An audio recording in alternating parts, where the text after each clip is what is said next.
Maybe we can tell a story. We can tell a story. You know how some songs they tell a story? Like they have like it's kind of cut with narrative bits.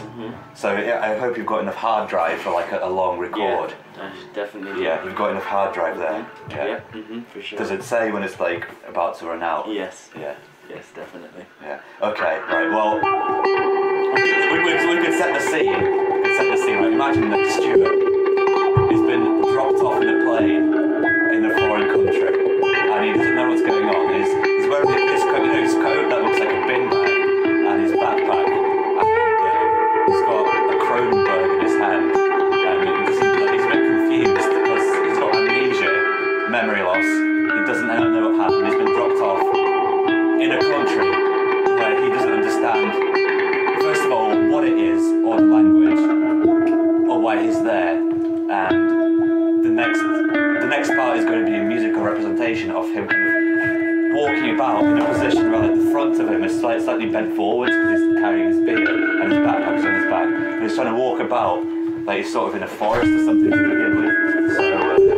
So yeah, this is this bit. This is the bit. Are you ready for the bit?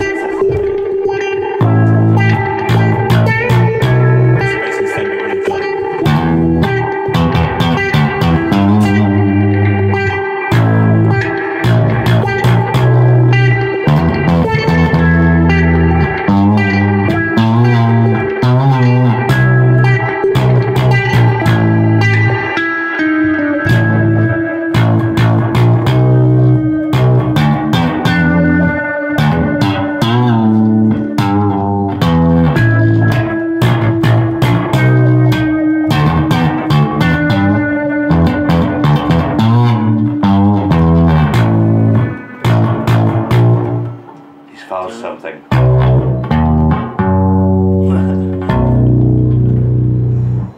He's found an orchard. You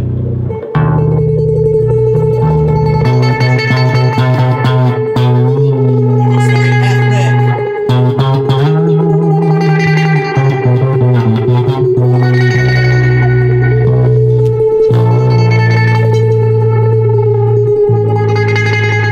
And he sees an apple tree.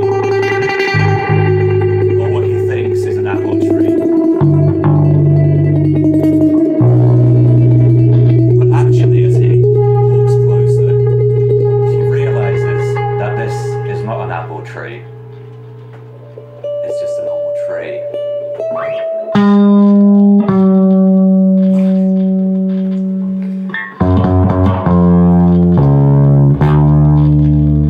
He doesn't know what to do now.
He's walking and he's imagining this music. It's mainly the bass he's imagining. That's just in the background. Okay. What you're doing, and he's imagining that, and he's found the beach. He's walked to a beach, and he thinks he has this kind of sunglasses mood. He's gonna go out to this beach, and life is gonna be very partyful.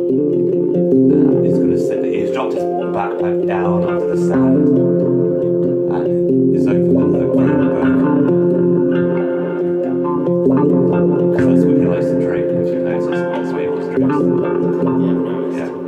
sometimes there's the Spa lager, which isn't as good. Spa lager? Yeah, the Spa. He goes to the Spa and he buys the lager, which says Spa on it as well. But this time he's got Kronenberg and he's on a beach. But he wants a cocktail, so he's thinking, right, there's some people in the distance, they're making a fire on the beach. Making a big fire. And it looks like they're having some sort of festival celebrating that they're right to be alive. And he's going to go up to them and ask them whether they've got any tequila.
then 30 degrees down, then back forward, and then 45 degrees down.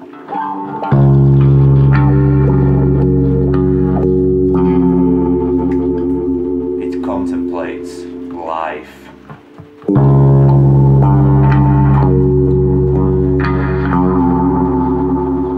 His head is breathing.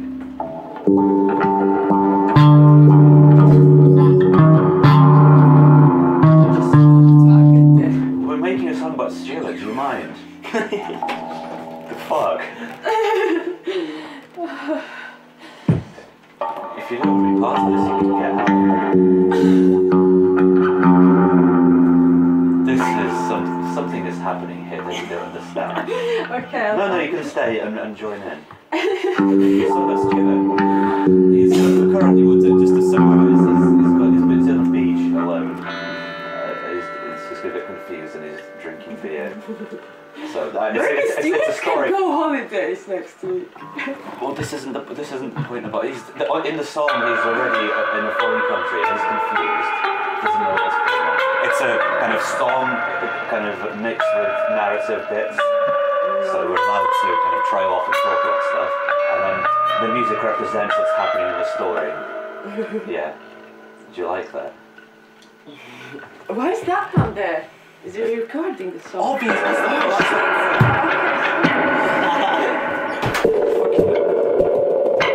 Yeah, that's the mood. Yes. That's the mood Stuart's getting, because he suddenly realised that the reason he's there is because he's on a shitload of mushrooms. And he suddenly remembered taking all these mushrooms and weird shit happening. And to be fair, it was a mirage that he saw, coincidentally, not because it was in mushrooms, he saw a mirage, because mirages do happen in real life. But obviously if you're on mushrooms and you see a mirage, that's like what is the point of that even being a mirage? I might as well have seen that just from being on mushrooms.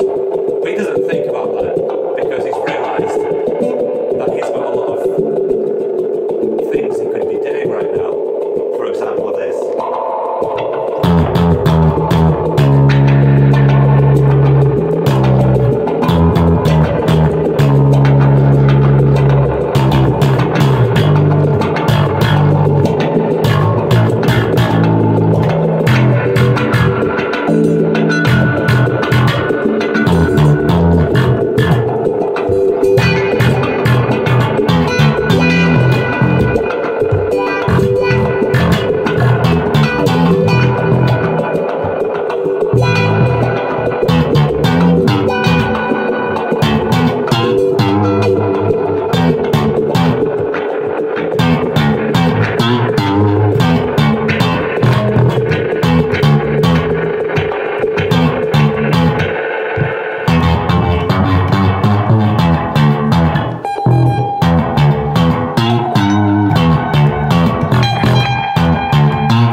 Stuart's head, we have to create a musical analogy of the shape of his head at this point, because the audience doesn't know necessarily what he looks like. Okay, the shape of his head. Now the top of his head is shaped sort of like this. If you lift one hand up like this and one at a slant next to it. Trapezoid, depending on whether British or American or English you like. It's actually trapezoid in this country, but I said trapezium because it's more recognisable as a word.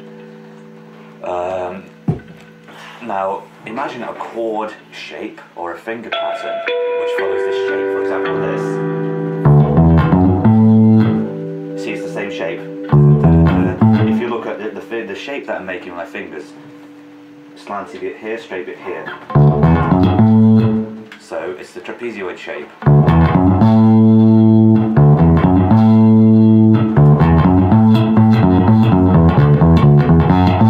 And it sounds Chinese. But I could turn it upside down and make him face this way.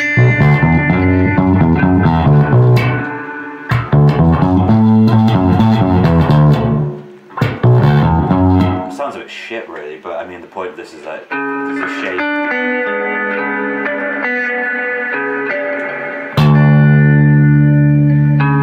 It's fine because I've already done that bit. We can move on to the next bit.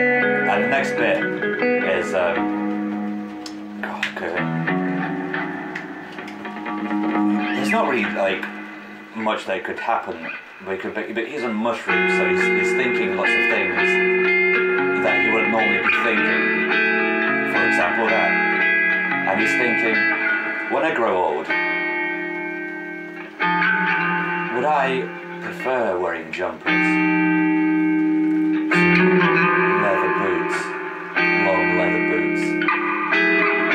When I grow old, will I look like the rest of the old people? And just like sitting down because it feels good. To be honest, sitting down feels good. And we both sat down right now. And Stuart in our story is also sat down. But he's thinking about other times that he's going to be sat down when he's much older. And the bits where he's just a bit older which glue that experience to the current one. So this is the sat down song, the part of the sat down part of the song.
found himself. And suddenly, he discovers an abandoned boat by a river. So he gets into this boat.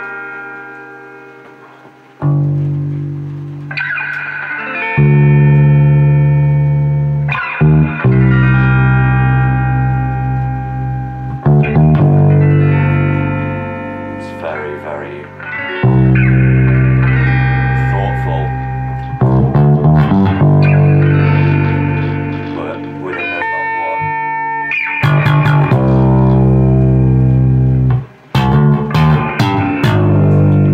He's thinking Phony is likely different. And he could be an action movie star. Like Arnold Schwarzenegger in The Running Man.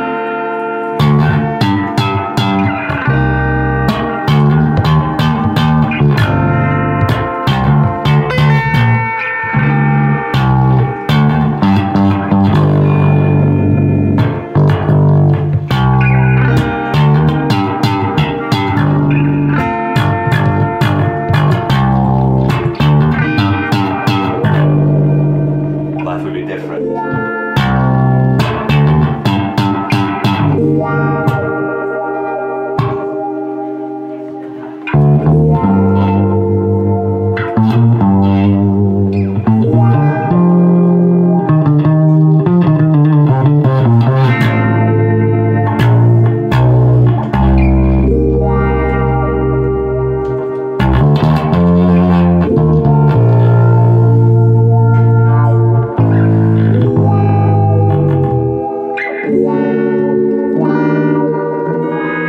Suddenly his fantasy becomes so vivid and so tangible that for a second he thinks that he's Bruce Willis.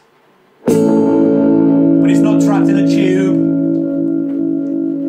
He's in the opposite of a tube, which means everything around him is trapped and he feels free, which is the opposite of being in a tube.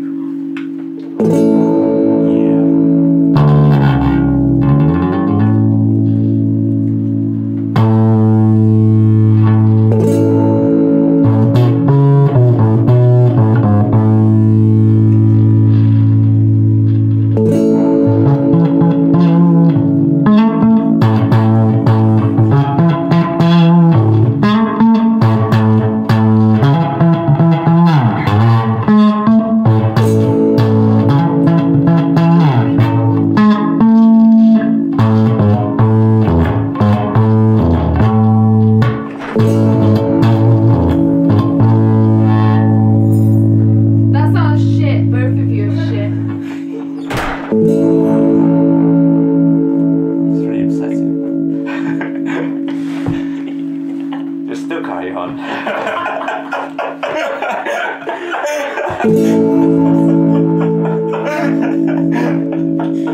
Right, fuck her, let's just carry on.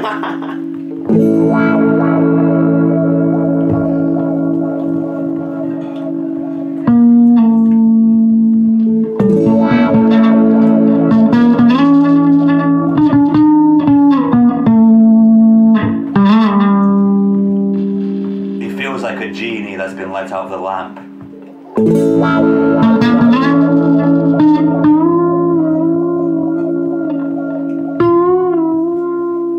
Oh, that sounds so... I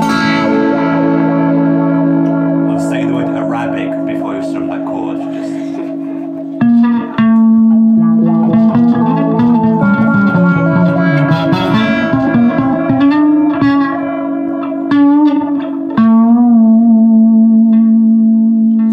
comment before. It's really not gonna put up with that.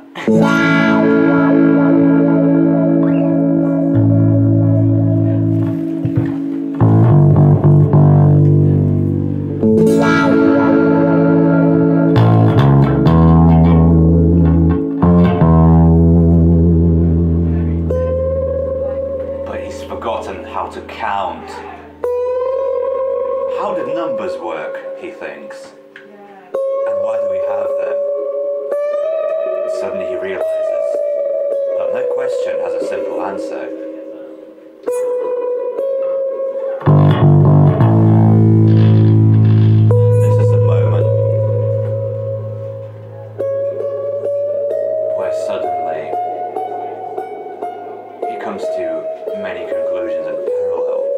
but simply because there's so many of them, he can't keep track of any single one. And after his mind finishes being blown, he walks away feeling a bit frustrated that none of what happened really made sense. And so he decides to get his bag and get off the boat. But as he's in the middle of the river, he can't get off the boat onto land. So he goes into the water and tries to swim. And now he's in the water. In the cold tropical water, surrounded by eels. Hey, what's happening? Hello. We're making a song about Stuart. I know, it's been at the door. Oh, right, okay. Well, basically, currently he's in a boat. He's got out of the boat because he's got sick, basically, he's had some realizations, and now it's a song where it's kind of narrative bits going into and it's recording. So yeah. This is part of the thing. Well, it's not because basically previously we've had very comments. This is better than nothing. So anyway, yeah, he's in a boat. I know he's swimming. He's swimming.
But he's thinking, right, okay, no crocodiles, no sharks. If I cleanse my mind of crocodiles and sharks, I will not attract, by the laws of the universe, any crocodiles or sharks. So he starts meditating deep underwater.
Towards his swims a mermaid with huge tits. Oh my god!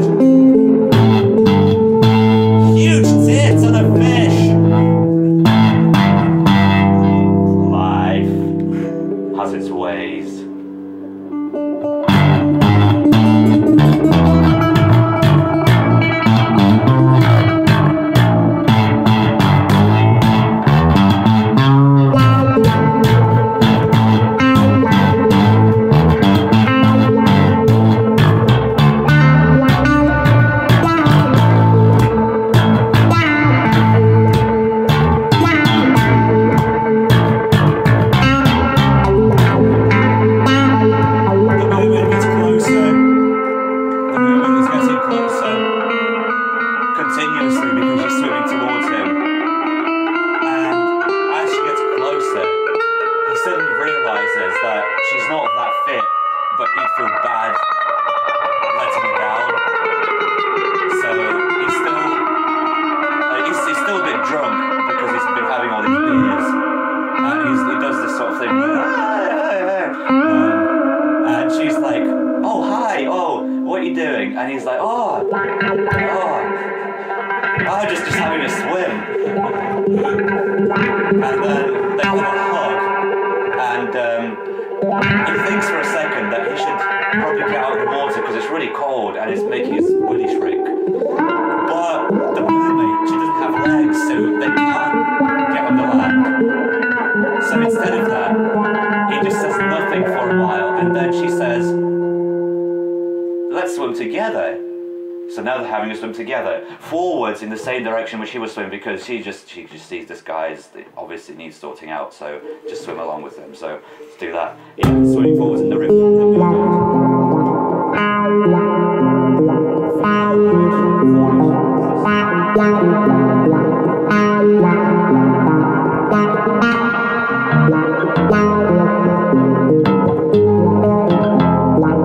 Achieving goals.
So at this point he says, you know what, I'm not going to give you all my money.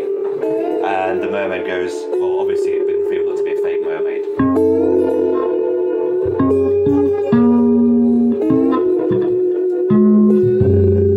The fake mermaid says, well, why not? And he says, let's just be friends and let's get out of this river and have a beer together. And the mermaid, who's actually a man called Stephen, with fake boobs, he says, oh, you know what, alright, okay, so they get out.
Imagine if it was soft, that would be pointless. You would just get really mushy and like, oh, where's I've stored all my Excel bits are just like got all mushy. That'd be rubbish. But yeah, so next part. Yeah. I think. Well, this is the part where you start swimming in the whales, isn't it? Well, he's already gone for a swim, so I don't think going back in the river is the best idea. Okay. I think what happens is he realizes that this man Stephen, the mermaid, like, you can already tell it's a bit of a stretch in the whole circumstance. He just realizes that wasn't real. It was a hallucination because after all, he is on a shitload of mushrooms, and he is by the river on his own, which is more realistic because that's what he does. So, what's he gonna do next? What's he gonna do next?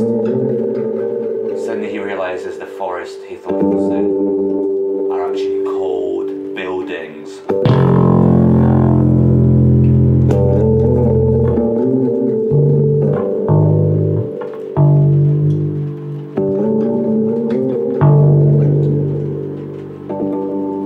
Buildings only point one way. Up.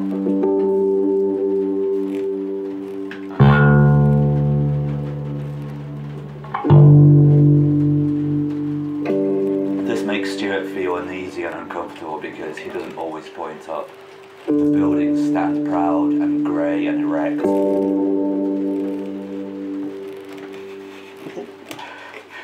I said the word erect on purpose.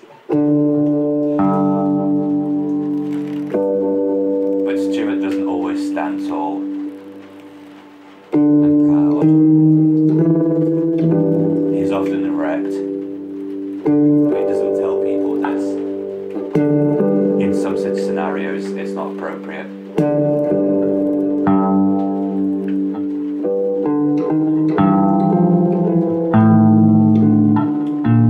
So he starts walking in grid-like patterns around buildings.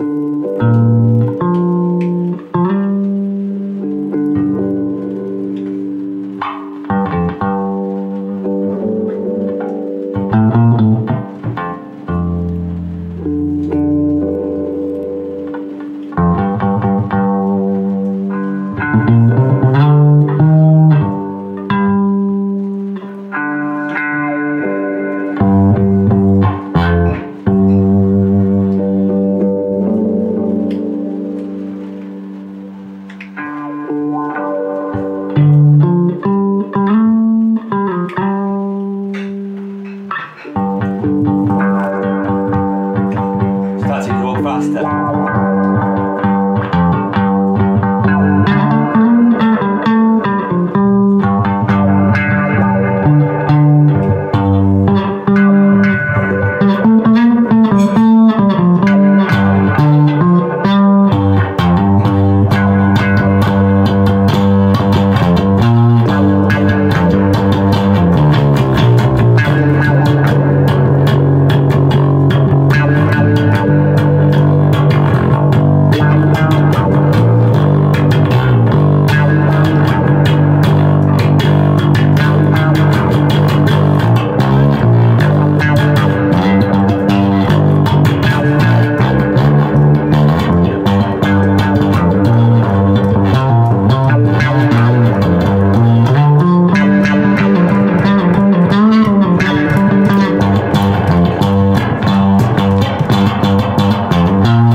He sees a huge crab. A huge crab is on the street. This is unusual. This crab is much larger. Much larger than usual. Much larger than all crabs are supposed to really be. So, first of all, what the fuck? I need to know, like, the crab could be friendly, but you don't know that. Like, you don't know when a crab is that huge, much larger than most crabs are.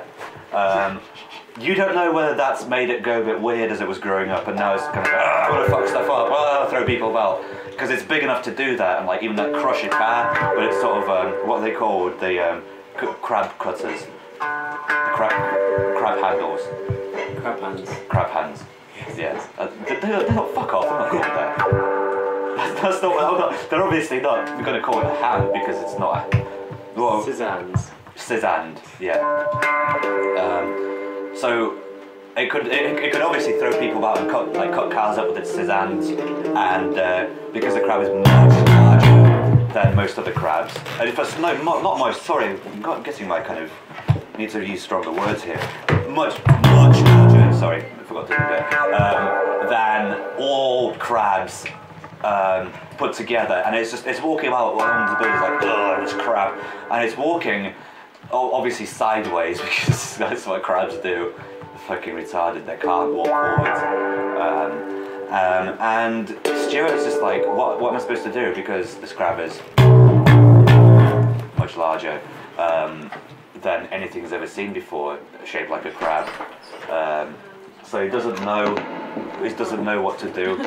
So he thinks he's going to hide sort of behind the building. Yeah, most of his body behind the building, but his head's going to stick out so they can watch the crab, which is much larger than much larger than crabs are supposed to be. So this is what he does.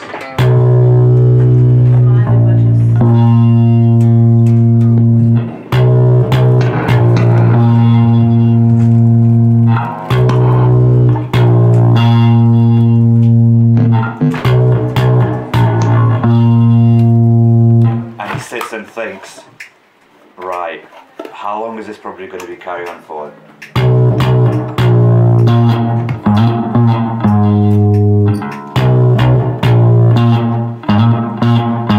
And he's that face where he's like, oh.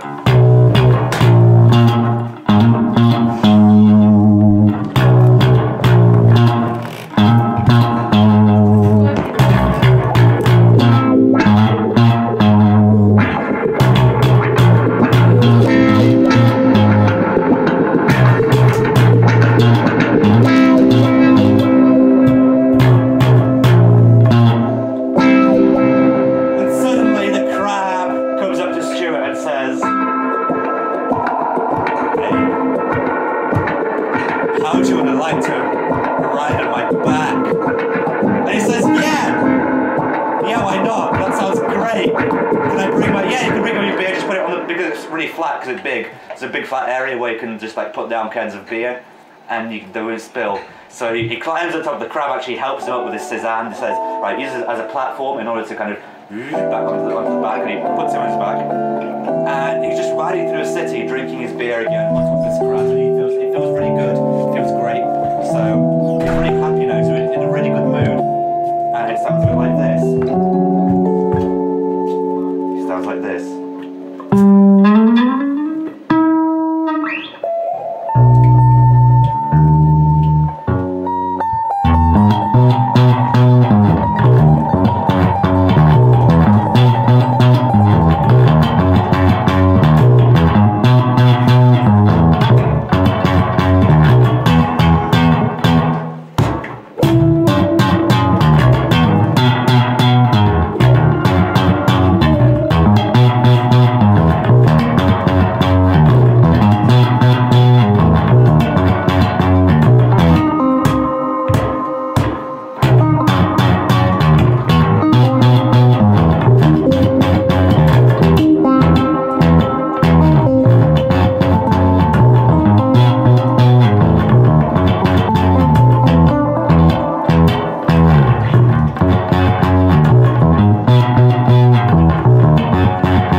get one which seeks further things to happen.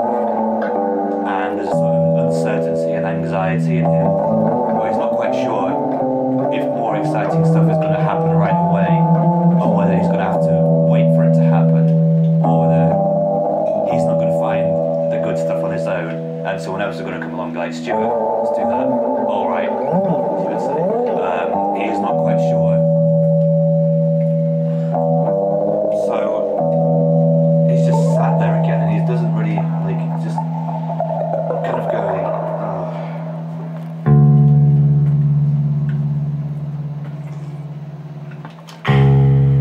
He's just sort of going, well, I don't know what now. And he's a bit, like, he's still feeling alright because he's really drunk.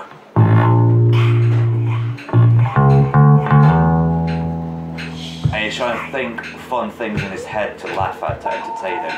And he thinks, wouldn't it be good if clocks were transparent? As if the space of the clock was transparent. So to fuck with people, you could flip wall clocks backwards, and it would still have the hands, and people would think, oh, where's that clock going backwards? He's just thinking stuff like this to himself now.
fucked it up. Because, you know, people say on that note, but if you're actually playing a note, and you say on that note, I was trying to do a joke about that. On that note. On that note. On that note.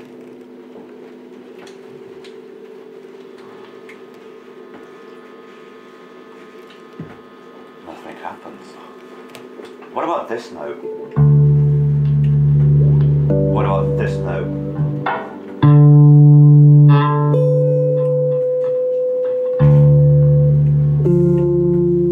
Now in Stuart's mind, worlds are created and destroyed. Existence and non-existence form a sort of wholesome underlying unity which underpins all of our experience. In his mind, he has an analogue of reality, the way he's been told. It works. Yet the people who told him it works this way were also analogues of his experience. Distinguishable from the real thing. The word real by now means nothing.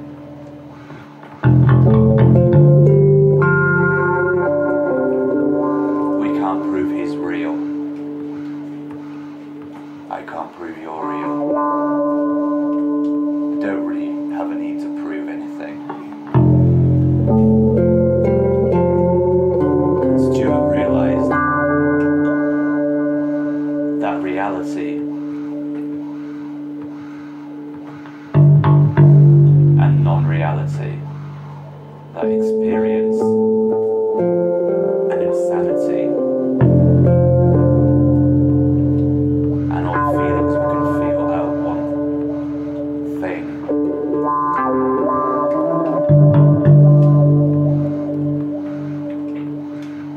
This is when he realized that he was God.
Because if you are God, you need to tell people that's a big deal in today's life. So he decided to start knocking on people's doors and just telling them, excuse me, I don't know you, but I'm God and I love you.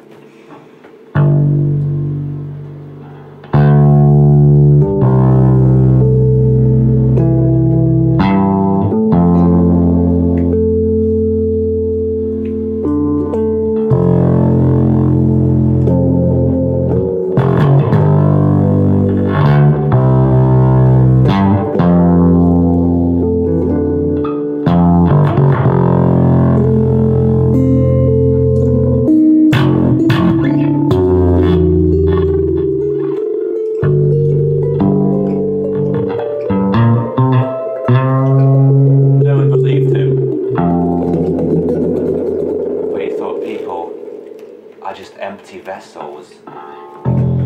This ether which fills all the voids in our universe flows through them. It flows through. It ties itself up inside in knots and vortices. And yet the same amount that flows through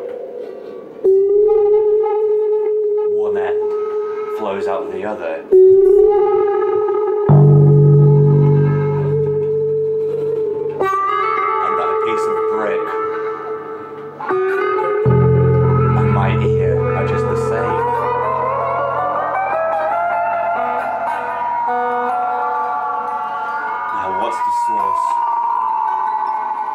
ether, this flux, which is omnipresent. Of course, he thought it's him. It must be, right? He sends out tendrils, hyperspatial tendrils, touching out, reaching out, and experiencing, feeling like a transhuman metaphysical octopus with an infinite number of tentacles, searching reality for information.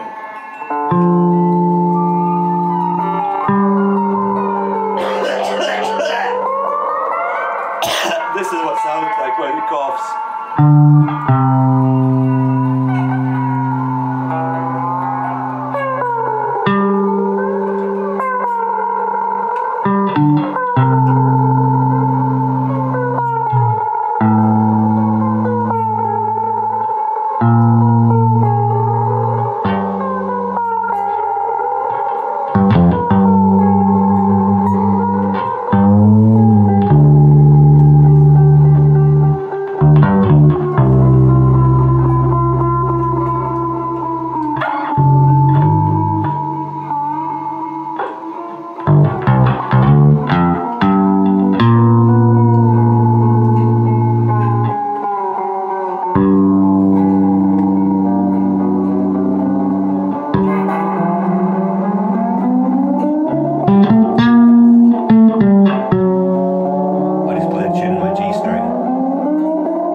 Is that the end?